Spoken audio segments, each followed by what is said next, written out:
दोस्तों स्वागत है आपका आज के हमारे इस वीडियो में। दोस्तों आज हम पढ़ने वाले हैं त्रिभुज और उसके प्रकार। साथ ही साथ हम त्रिकोणमिति के कुछ फार्मूलों को भी देखेंगे। तो आज बेहतरीन ढंग से पढ़ाई हम लोग इस वीडियो के अंदर करने वाले हैं। तो त्रिभुज और उसके प्रकार। तो सबसे पहले बात आती है कि त्रिभुज आखिर है क्या। सबसे पहली चीज तो याद रखिए दोस्तों कि त्रिभुज क्या होती है कि तीन भुजाओं से घिरी हुई एक आकृति होती है। क्या होती है बच्चों? तो जो तीन भुजा होती है, यानी आप कह सकते हैं कि तीन भुजाओं से, एकदम प्यार से इस तरीके से कि तीन भुजाओं से घिरी घिरी हुई आकृति। ठीक, आप इस तरीके से लिख सकते हैं, आकृति को त्रिभुज कहते हैं। इस तरीके से आप लिख सकते हैं कि त्रिभुज कहते हैं। ठीक, आप इतने प्यार से इस चीज को लिख सकते हैं कि तीन भुजाओं से घिरी हुई आकृति को हम क्या कहते हैं बेटा? त्रिभुज कहते हैं। ठीक, अब बात आ जाती है कि त्रिभुज जो होती है वो क्या होती है। तो थोड़ा सा हम लोग यहाँ पे एक त्रिभुज बना लेते हैं जिससे कि पढ़ने में आसानी हो। तो चलिए देखते हैं। तो एक त्रिभुज हम बना लेंगे बच्चा, देखिएगा। एक त्रिभुज दोनों साइड में हम बनाएंगे जिससे कि हम एकदम आराम से इन सभी चीज़ों को समझ सके। एक त्रिभुज हमने इस साइड में बना लिया, एक त्रिभुज हम इस साइड में बना लेते हैं बेटा, क्योंकि बिना त्रिभुज बनाए समझना थोड़ा सा कठिन हो जाता है ना, इसलिए हम यहाँ पे बना लेते हैं। कोई दिक्कत, कोई समस्या नहीं। ठीक, तो इस तरफ हमने त्रिभुज को बना लिया। तो ये देखिए दोनों साइड बना हुआ है। अब यहाँ पर आप जानते हैं कि एक एंगल ए कह लेंगे, फिर एक को हम बी कह लेंगे, दूसरे को हम सी कह लेंगे। फिर ऐसे ही इधर भी कर सकते हैं। मान लीजिए इधर हमने पी कर दिया, इधर क्यू कर दिया और यहाँ पे हमने आर कर दिया। तो ये अपने अनुसार आप कुछ भी नाम ले सकते हैं, ये आपके ऊपर है। ठीक, तो अब ध्यान दीजिएगा, मैंने दोनों साइड पर जो है त्रिभुज बना लिए हैं। तो आखिर मैंने ऐसा क्यों किया, मैंने दो साइड क्यों बांटा? तो देखिए बच्चा, मैं आपको समझाना ये चाहता हूँ कि जो त्रिभुज होते हैं उन्हें दो तरीके से बांटा जाता है। एक तो भुजा के अनुरूप और एक कोण के अनुरूप। ठीक, तो भुजा के अनुरूप, जो भुजा के अनुरूप बांटे जाते हैं, भुजा के आधार पर हम कह सकते हैं, भुजा के आधार पर। ठीक, भुजा के आधार पर वो त्रिभुज अलग होते हैं। ठीक, और जो कोणों के आधार पर बांटे जाते हैं, कोणों के आधार पर, तो जो कोणों के आधार पर बांटे जाएंगे वो हम इधर लिखेंगे। ठीक, अब होता क्या है बेटा कि एक त्रिभुज हमने ये बनाया है, एक त्रिभुज हमने ये बनाया है। अब इसमें जो भुजाएं हैं, मैं उन भुजाओं का नाम लिख देता हूँ। आपका जो ये वाली भुजा है बच्चों, इस भुजा को हम क्या कहेंगे? भुजा ए बी। इस भुजा को हम क्या कहेंगे? इस भुजा को हम कहेंगे ए बी। और इस वाली भुजा को हम क्या कहेंगे दोस्तों? ए सी। देखिए सी बी, इसको हम क्या कहेंगे? C B. और ये वाली जो भुजा होगी हमारी दोस्तों, ये क्या होगी? ए सी। ठीक, ये हमारे पास भुजा हो गई। उसी के अनुरूप ध्यान दीजिएगा कि अगर हम इधर लें तो ये हमारा क्या होगा? कोण पी। ये हमारा कोण पी, और ये हमारे पास कोण सी क्यू, और ये हमारे पास कोण आर। तो हम यहाँ पे भुजाओं के नाम लिख लेते हैं। तो हमारे पास क्या है भैया? एक भुजा है ए बी, दूसरी भुजा हमारे पास क्या है दोस्तों? ए सी, और तीसरी भुजा हमारे पास क्या है? C B. ध्यान दीजिएगा, इधर हमारे पास कोण क्या है? तो आप कोण को किसी भी प्रकार से लिख सकते हैं। आप कोण पी को पी लिख सकते हैं, अन्यथा आप कोण को क्या लिख सकते हैं? पी को क्या लिख सकते हैं? क्यू पी आर लिख सकते हैं। तो आप कोण को क्यू पी आर ये भी लिख सकते हैं, चाहे आप कोण पी बोलिए, चाहे क्यू पी आर बोलिए। इसी तरीके से आप कोण आर को क्या लिख सकते हैं?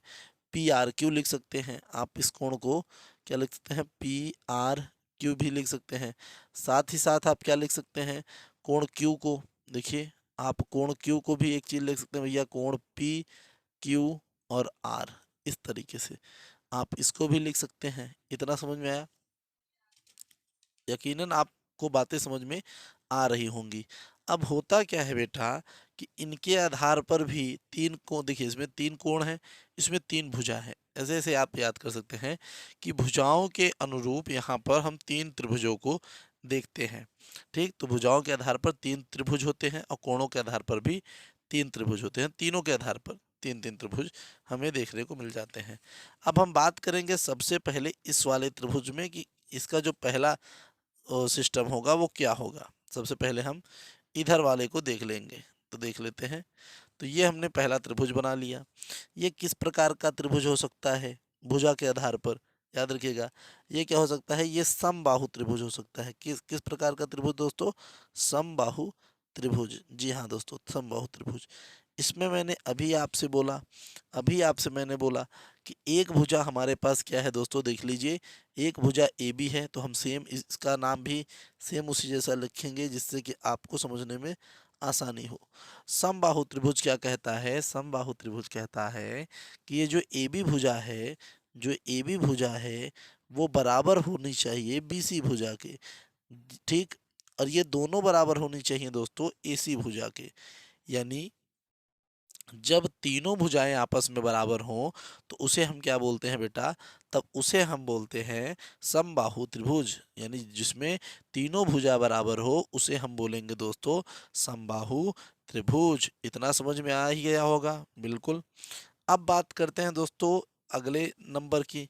तो अगले नंबर का त्रिभुज भी हम यहाँ पे बना लेते हैं छोटा सा, जल्दी से। इसमें जल्दी से हम छोटा सा एक त्रिभुज बना लेंगे। ठीक, एकदम आसानी से आप भी बना सकते हैं। दूसरा नंबर हमारा क्या बताता है, हमारा बताता है समद्विबाहु त्रिभुज के बारे में। किस प्रकार के, समद्विबाहु त्रिभुज के बारे में। इसमें क्या होता है बेटा, इसमें थोड़ा सा और अलग है। इसमें ये आपका ए हो गया, ये बी हो गया, सी हो गया। यहाँ पे आपकी ये वाली भुजा इस वाली भुजा के बराबर होगी, पर इस वाली भुजा के बराबर नहीं होनी चाहिए। यानी हम कह रहे हैं कि ए बी बराबर हो सकता है बी सी के, पर बराबर नहीं होगा किसके, ए सी के।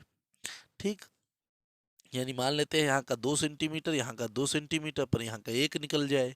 इस प्रकार से इस क्या कहलाता है भैया, समद्विबाहु त्रिभुज। इतना समझ में आया। अब बस, अब इसके बाद अगला नंबर आ जाता है भैया तीसरा नंबर। तीसरा नंबर क्या है देख लेते हैं, यहीं पर तीसरा नंबर देख लेते हैं भैया, छोटा सा बना के इधर देखिए, एकदम आसानी से, कोई बहुत बड़ा समस्या नहीं होनी चाहिए। अब देखिए, ये ए नंबर, ये आपका बी हो गया, ये सी हो गया। ठीक, अब यहाँ पर देखिए, अगर ऐसा स्थिति आ जाता है कि आपका जो ए बी है वो बराबर ना हो बी सी के, जो आपका ए बी है वो बी सी के बराबर ना हो, और किसके ना बराबर हो, ए सी के बराबर ना हो, यानी आपस में तीनों भुजाएं बराबर ना हो, तो इस प्रकार का जो त्रिभुज होगा वो हमारा विषम बाहु त्रिभुज कहलाएगा। कौन सा त्रिभुज कहलाएगा दोस्तों, विषम बाहु त्रिभुज कहलाएगा। इस तरीके का जो त्रिभुज होगा वो विषम बाहु त्रिभुज कहलाता है। ये आपको याद रखना है। ठीक, इतना याद रहेगा। अब उसी तरीके से जब हम इधर आएंगे तो हम क्या देखेंगे, कोणों के आधार पर अपने त्रिभुजों को बंटते हुए देखेंगे। ठीक दोस्तों, एकदम सही। एकदम याद रखिएगा कि इस तरीके के कोणों को हम किस प्रकार से बांटेंगे, किस प्रकार से लिखेंगे, इन सब बातों को विशेष कर ध्यान रखना है बच्चा। अब देखिए, इस पर भी हम जो देखते हैं वो क्या देखते हैं बच्चा, देखिए सबसे पहले हम क्या देखेंगे, इस प्रकार का त्रिभुज देख सकते हैं। थोड़ा थोड़ा हम बना लेंगे एकदम ढंग से। ठीक, तो इसमें देख बना लेंगे हम बहुत आराम से। ये जो है त्रिभुजों को हम बनाएंगे जिससे कि बेहतरीन लेवल पे एक पढ़ाई हमें देखने को मिल जाए, जिससे कि आराम से सब कुछ समझ में आए ना। मेन चीज़ तो यही है, चित्र सही रहेंगे काम सही होगा, चित्र नहीं सही होंगे। देखिए हमने चित्र कितने प्यारे प्यारे से चित्र बनाए हुए हैं, कितना बढ़िया चित्र बना लिया हमने। आप भी इन्हीं तरीके के चित्रों को अपने किताब या कॉपी में, जो भी आप हैं भैया जिसमें आप लिख रहे हैं उसमें बनाकर रखिए, जिससे कि पढ़ाई में मज़ा आए और बहुत मज़ा आए। तो सबसे पहले हम यहाँ पे जिस त्रिभुज के बारे में बात करने वाले हैं उस त्रिभुज का नाम क्या है बेटा, तो ये जो हम त्रिभुज देख रहे हैं, ये वाला, ये जो हम त्रिभुज देख रहे हैं, इसमें हम नामकरण कर सकते हैं। तो हम यहाँ पे P रख देंगे, यहाँ पे Q रख देंगे, यहाँ पे R रख देंगे। फिर से हम वही करेंगे कि यहाँ पे P रख देंगे, यहाँ पे Q रख देंगे, R रख देंगे। हम पहले नामकरण कर लेते हैं, कोई दिक्कत नहीं है। आप नहीं दिख रहा है आपको, कोई दिक्कत नहीं है, अभी अभी समझाया जाएगा, सब समझ में आ जाएगा। ठीक, तो अभी देखिएगा यहाँ पे क्या होता है कि ये जो कोण Q है, जो आपका कोण Q है, ये आपका कोण जो P है, ये जो कोण आपका R है, इनमें कोई भी कोण, ध्यान से सुनिएगा, इसमें सभी कोण, इसमें सभी कोण, आप इस कह सकते हैं कि सभी कोण 90 डिग्री से 90 डिग्री से कम होते हैं। ठीक, इसमें क्या होता है कि सभी के 90 डिग्री से कम होते हैं। और आप जानते हैं कि कोण त्रिभुज के सभी जो कोणों का मान होता है, त्रिभुज के सभी कोणों का मान, सभी कोणों का मानों का योग कितना होता है दोस्तों? 180 डिग्री होता है। ये बात भी आप जानते हैं बच्चों कि इनके जो कोणों का जो योग होता है वो कितना होता है? 180 डिग्री होता है। ठीक, तो इसमें क्या होता है कि इसमें सभी कोण 90 डिग्री से कम होते हैं, यानी सभी के सभी कोण क्या होते हैं दोस्तों? न्यून कोण होते हैं। इसीलिए इसे न्यून कोण त्रिभुज इसे न्यून कोण त्रिभुज का नाम दिया जाता है। सीधा सीधा सा याद रखना है, कोई समस्या नहीं। दूसरा नंबर अगर हम बात करें तो इसे तो भैया मैं भी बता देता हूँ, समकोण त्रिभुज कहा जाता है। क्या कहा जाता है बच्चों? समकोण त्रिभुज कहा जाता है। अब समकोण त्रिभुज क्यों कहा जाता है, थोड़ा देखिएगा। देखिए, इसमें होता क्या है कि इसमें एक कोण आपका 90 डिग्री का होता है। इसमें क्या होता है कि एक कोण आपका 90 डिग्री का होता है। तो इसमें हम लिख सकते हैं कि इसमें एक कोण 90 डिग्री का होता है, और ये अगर ये 90 है तो इसका और इसका मान मिलाकर 90 होने वाला है। ठीक, तो इस प्रकार से क्या होता है कि ये कोण हम लोग समकोण कहते हैं, इस त्रिभुज को हम लोग समकोण त्रिभुज कहते हैं। तीसरा नंबर आ जाता है बच्चा क्या? ये अधिक कोण त्रिभुज कहलाता है। ये क्या कहलाता है? अधिक कोण त्रिभुज। तो ये अधिक कोण त्रिभुज कहलाएगा, क्यों? क्योंकि इसका ये वाला जो मान होता है वो 90 से ज्यादा होता है।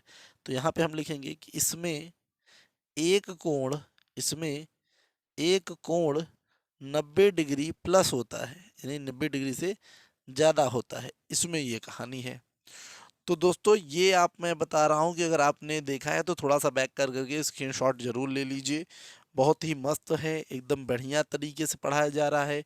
तो लापरवाही बिल्कुल मत करिए पढ़ाई में। तो अब लापरवाही क्या कहें, कितनों को कहा जाता है, पर कितने समझते ही नहीं पाते हैं हम लोगों की बातों को। टीचर्स की बातों को कोई भी इग्नोर नहीं करनी चाहिए। अच्छा, मैं एक बात और कहूँ, देखो, फ्री में तो पढ़ ही रहे हो ना, लाइक सब्सक्राइब जरूर कर दो, समझ में तो आ ही रहा है। लाइक सब्सक्राइब जरूर करो भैया, लाइक सब्सक्राइब करोगे तभी तो मजा आएगा, आएगा कि नहीं? तो ये सब चीज़ें ज़रूरी हैं। अब चलिए हम थोड़ी सी बातें कर लेते हैं, किसकी भैया? कोणों के बारे में बातें कर लें क्या? थोड़े से कोणों के मान निकालना चाहते हैं आप? चलिए थोड़े से हम कोणों के मान निकाल के दिखाते हैं कि किस तरीके से कोणों के मान निकाले जाएंगे। तो चलिए मान लेते हैं हम पहले, चलिए हम इधर थोड़े थोड़े से त्रिभुज बना लेते हैं, जिससे कि आप उनके सवालों को देखते चलें और आपको मज़ा आता चले। तो कुछ त्रिभुज के बारे में बेसिक बातें हैं, थोड़ा कोण और निकालने के लिए। तो हम एकदम आराम आराम से आपको एक जो है पूरे व्यवस्था में आपको हम बता देंगे, जिससे कि आपको सारी सवालें समझ में आने लगी। लगभग हम 3 टाइप के क्वेश्चन आपको यहाँ पे बताने वाले हैं। हाँ बच्चा, 3 टाइप के क्वेश्चन, एकदम मस्त। थोड़े से इसके रूल भी आपको पता चल जाएंगे, जिससे कि आपको भी आनंदित फील होगा। तो चलिए थोड़े से इसके सवालों को हम देखेंगे। ठीक, तो जैसे मान लेते हैं कि हमारे पास अभी के लिए कोण P है, ये Q है और ये R है। थोड़ा ध्यान दीजिएगा, एक हमारे पास कोण P है, एक कोण Q है और एक R है। आपको इसमें कह दे दें कि भैया कोण जो कोण Q है उसका मान 45 डिग्री है। आपको बोल रहा है कि कोण कोण Q है उसका मान 45 डिग्री है। साथ ही साथ जो कोण R है उसका मान 55 डिग्री है। इस तरीके से कि आपको बोल रहा है कि कोण 45 डिग्री है, प्लस आपको बोल रहा है कि कोण भैया कितना है, 55 डिग्री है R।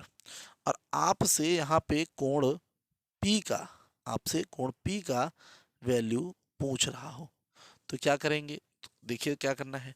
तो हम यहाँ पे लिखेंगे कि कोण P प्लस कोण Q प्लस कोण R बराबर 180 अंश। चूंकि हमें पता है कि कोण P, कोण Q और कोण R को अगर हम जोड़ देते हैं तो 180 अंश आता है। तो इस तरीके के क्वेश्चन में कि कोण P हमें नहीं पता है, चलिए कोई बात नहीं, कोण Q का वैल्यू बोला है भैया कि 45 डिग्री है, और R का भी बोला है भैया 55 डिग्री है, और ये 180 हमारे पास है ही। अब अगर हम इनको जोड़ते हैं तो देखिए 5 और 5 जीरो, और हासिल आपका 1 लग गया, तो इस हिसाब से 100 हो गया। और ये आपका कोण P हमें पता नहीं था तो हम ऐसे ही लिखेंगे। अब ये हमारे पास 180 डिग्री अभी बचाया हुआ है हमने, इसको हम उधर भी देते हैं। तो कोण P बराबर कितना आ गया दोस्तों, देखिए 180 माइनस 100। तो इस तरीके से कोण P बराबर हमारे पास क्या वैल्यू आ गया दोस्तों, 180। तो इस तरीके से हमने मान निकाल लिया कि भैया जो कोण P का वैल्यू है वो 80 आएगा। तो ये तो आपका टाइप नंबर 1 था। आपको ऐसे सवाल, कॉमन सवाल आपको दिख सकते हैं। अब किसी भी स्टैंडर्ड में हो, आपको ये बेसिक चीज़ें पढ़ना बहुत ही ज़्यादा ज़रूरी है। तो बहुत ही आराम से मैंने आपको समझाया, कोई बहुत ज़्यादा चिल्लम बजई नहीं है, बहुत ही आराम से आप पढ़िए। अगर हम दूसरे टाइप की बात करें यहीं पर कि दूसरा टाइप हमारा किस प्रकार का हो सकता है, तो जैसे मान लेते हैं कि आपका कोण ये ए है, ये कोण आपके पास बी है, ये आपके पास कोण सी है। यहाँ पे आपको कहा जा सकता है कि इसका वैल्यू आपका 2x है, इसका वैल्यू यहाँ पे आपका 4x है, यहाँ पर इसका वैल्यू आपका मान लेते हैं 3x है। इस तरीके से आपको बोला 2x है, 4x है, 3x है, और आपसे पूछा है कि भैया जो कोण A है उसका मान बताओ, कोण B है उसका मान बताओ, और कोण C है उसका भी मान बताओ। अब अभी आपके पास ये सब है, तो आप क्या करेंगे, सबसे पहले इस तरीके के सवाल में आपको x का मान फाइंड करना होता है। तो इनमें क्या करेंगे, देखिए हम लिखेंगे कि कोण A प्लस कोण B, हम जानते हैं भैया कि तीनों को जोड़ेंगे तो कितना आएगा, 180 डिग्री आएगा। ठीक, तो कोण A का वैल्यू कितना है भैया, 2x, तो हमने लिख दिया 2x। फिर ये भैया 4x, तो हमने लिख दिया भैया 4x। फिर उसके बाद भैया ये 3x, तो हमने लिख दिया भैया 3x, और ये हो गया 180। ठीक, अब 4 और 2 को अगर हम जोड़ देते हैं तो ये हो जाएगा 6x और प्लस 3x, इस तरीके से बराबर 180। ठीक, और ये 6 3 अगर हम जोड़ दें दोस्तों तो 9, और ये x बराबर 180। अब तो 9 का 9 दूनी 18, तो ये 20। तो x की वैल्यू कितने आ गई भैया, x की वैल्यू आ गई हमारे पास 20। अब हमारे पास जो उत्तर के तौर पे है कि जो कोण A है, जो कोण ए है उसका वैल्यू कितना था भैया, 2x, यानी हम लिख सकते हैं 2 की जगह 2 और x की जगह 20, यानी उत्तर बन जाएगा दोस्तों 40। यानी a का वैल्यू कितना आ रहा है, 40। उसी तरीके से अगर हम b का वैल्यू निकाल रहे हैं दोस्तों, तो कोण b बराबर कितना है दोस्तों, 3x। तो अब देखिए 3 गुणते x का वैल्यू हो गया 20, और 20 तिहाई हो गया आपका 60। ये इस तरीके से। अब कोण c का वैल्यू है दोस्तों 4x बराबर 4 गुणते 20, ये हो गया आपका 80। तो इस तरीके से 40 60 100 और 80 यानी 180, इतना हो गया। अब देखिए ये आपका जो है, ये आपका तीसरा, आप देखते हैं तीसरा देखेंगे।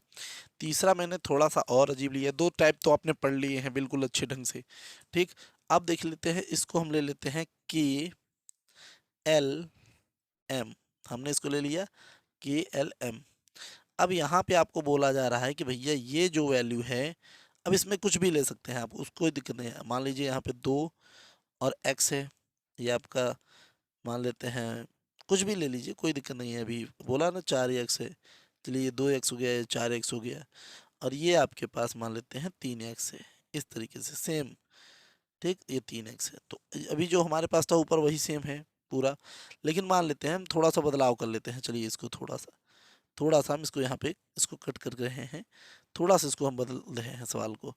हम ये कर रहे हैं कि हमारे पास ये मान हमको दिया है 120, कितना, 120, इस तरीके से, और ये मान हमको पता है कि ये मान हमारे पास 45 है। इतना कि भैया हमको दिया है यहाँ पे कि कोण के बराबर कितना, 45 डिग्री, ये दे दिया है कोण 45 डिग्री।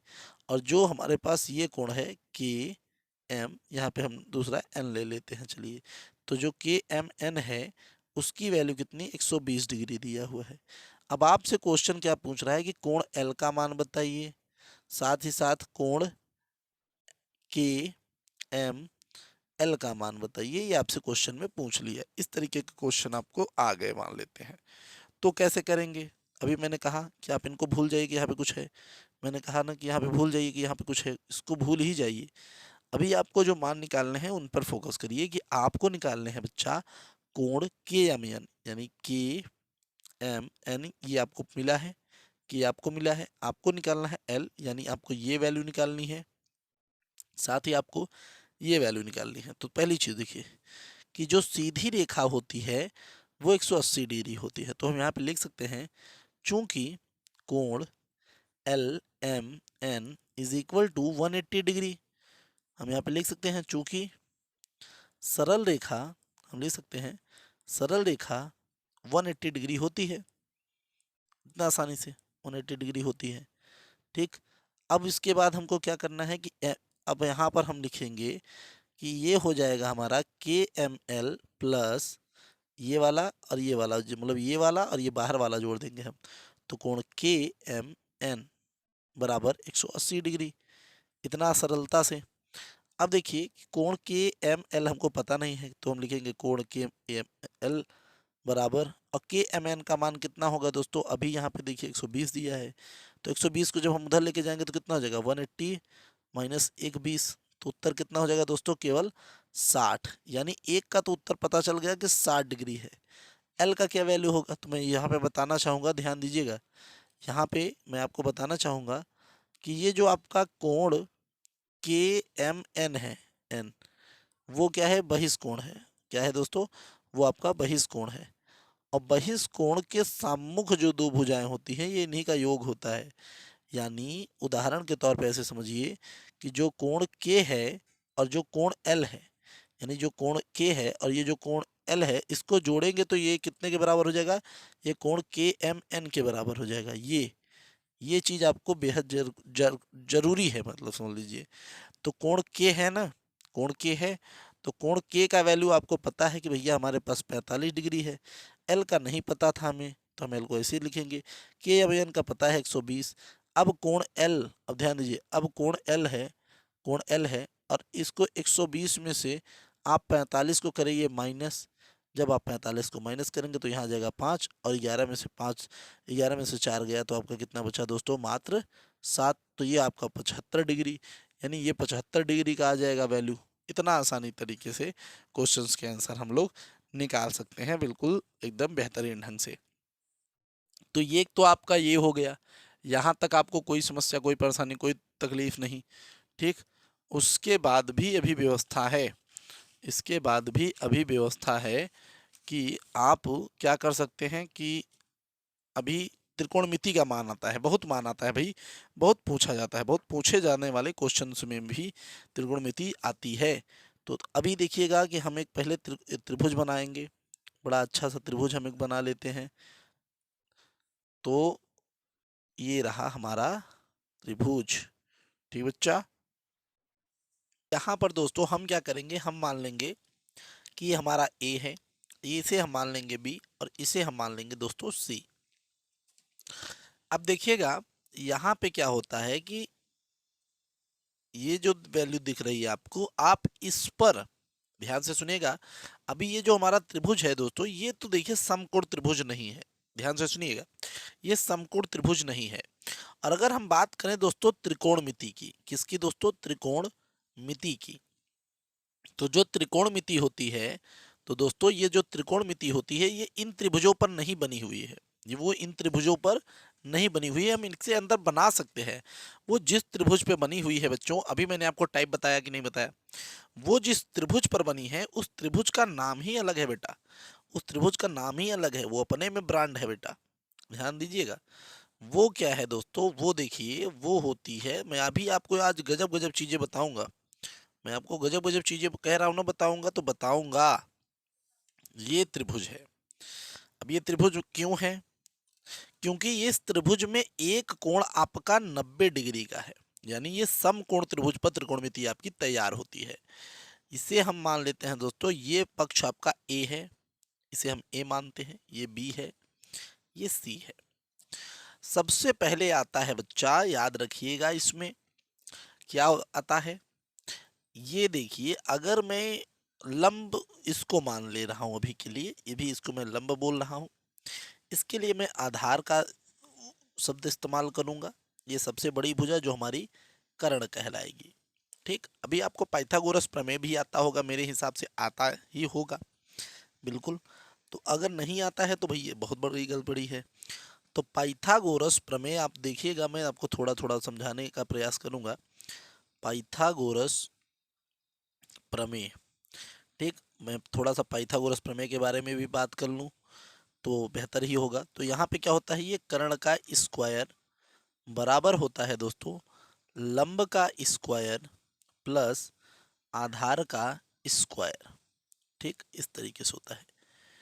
तो इसका भी इस्तेमाल हमें काफ़ी देखने को मिल जाता है त्रिकोणमिति के अंदर। अगर हम साइन का वैल्यू लंब बटा कर्ण आदि में निकालते हैं तो इसका मान हमें देखने को मिल जाता है। ठीक, अब मान लेते हैं कहीं पर आपका व्यवस्था दिया हुआ हो, मान लेते हैं ये आपका 3 है और ये आपका 4 है, यानी आपके पास वैल्यू दिया है लंब 3 दिया हुआ है, आधार 4 है, कर्ण की वैल्यू आपको नहीं पता है। तो आप किस तरीके से निकालेंगे, तो मैं आपको यहाँ पे थोड़ा सॉल्व करके दिखाऊंगा जिससे कि आप हमेशा सक्रिय रहें और इसे निकाल सकें। तो जो ये हो जाएगा दोस्तों, ये हो जाएगा आपका कि कर्ण का स्क्वायर, ये आपका क्या हो जाएगा, कर्ण का स्क्वायर, फिर आपका लंब का स्क्वायर है यानी आपका 3 का स्क्वायर, प्लस फिर आपका आधार का स्क्वायर है यानी 4 का स्क्वायर, इस तरीके से, फिर आपका कर्ण का स्क्वायर है। ठीक, और ये हो गया आपका 9 और ये हो गया आपका 16। तो ये हो गया दोस्तों कर्ण का स्क्वायर। ठीक, यहाँ पे हो गया बेटा 25।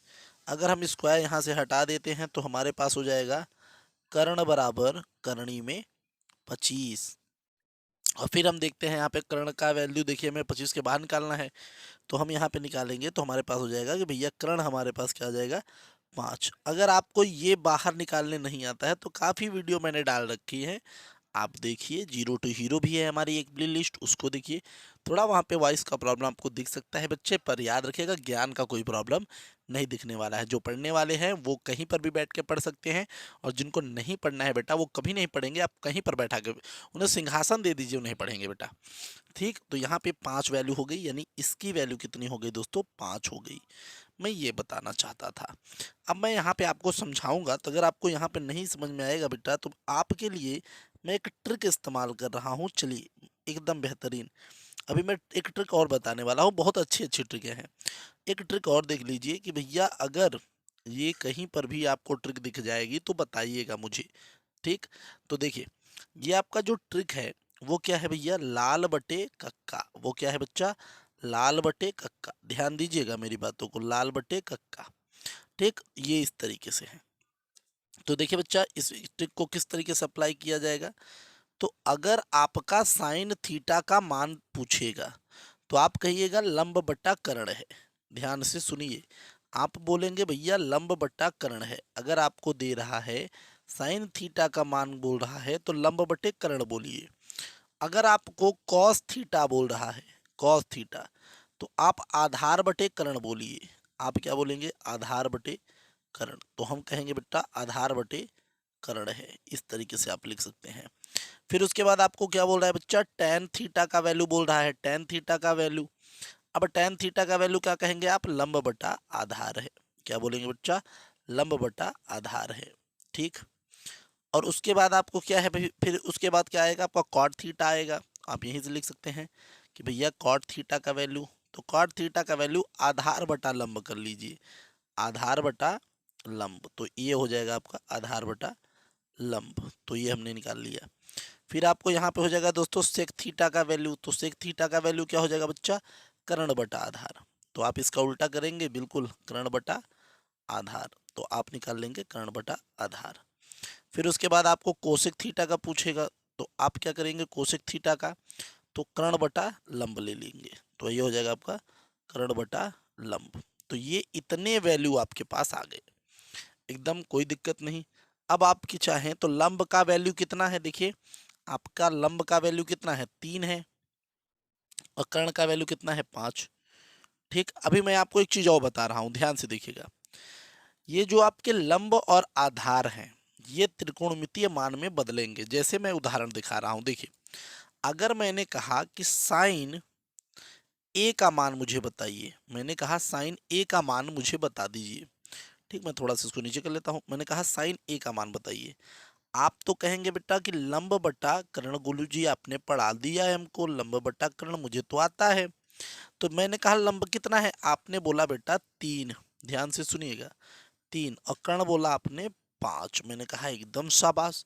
मैंने कहा बेटा मुझे साइन सी का मान बता दे, तो तूने बेटा फिर से 3/5 बोला, जो कि गलत हो जाएगा, ये नहीं होगा। अरे गुरुजी ये भी तो आ गया समस्या।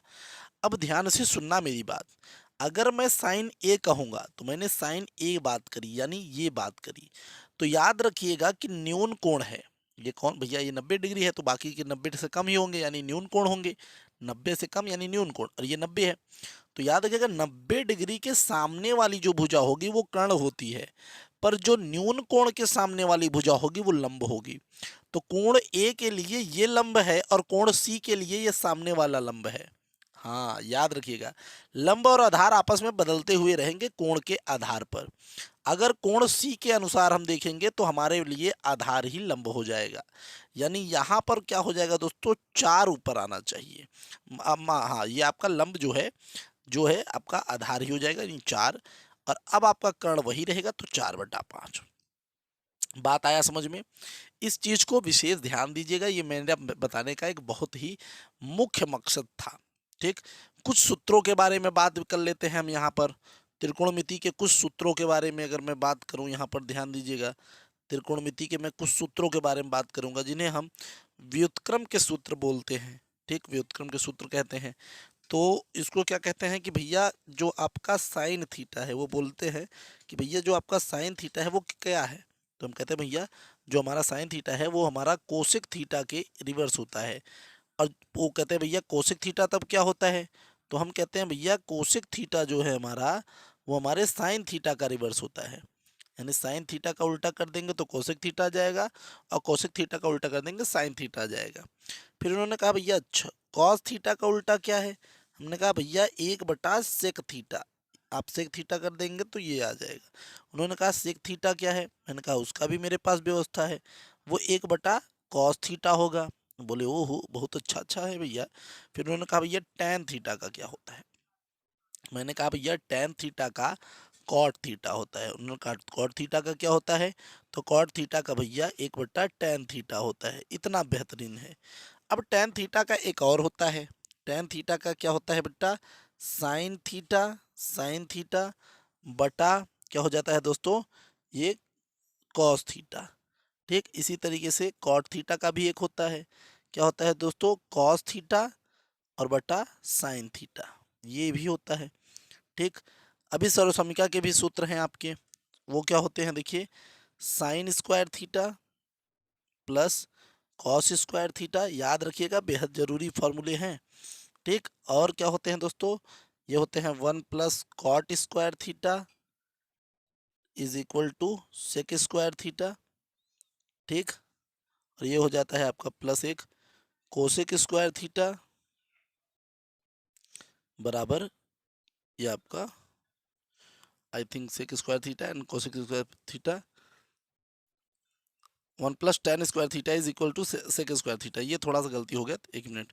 तो ये आपके जो है सवाल इधर लिख देते हैं हमने, 1+tan², ये है tan²। हाँ अभी थोड़ा गलती हो गया था, 1+tan², ये आपका क्या हो जाएगा दोस्तों, ये हो जाएगा आपका सेक स्क्वायर थीटा, ये आपका हो जाएगा सेक स्क्वायर थीटा। और ये हो जाएगा देखिए 1+cot² is equal to cosec square theta, ये है जी कोसेक स्क्वायर थीटा। ठीक, ये है 1+cot² और सेक स्क्वायर थीटा, ये इस तरीके से। ठीक दोस्तों, तो दोस्तों इतना ही आपका पूरा मान था। वीडियो कैसी लगी ये ज़रूर बताइएगा। हम मिलेंगे आपसे अगली वीडियो में, तब तक के लिए जय हिंद जय भारत।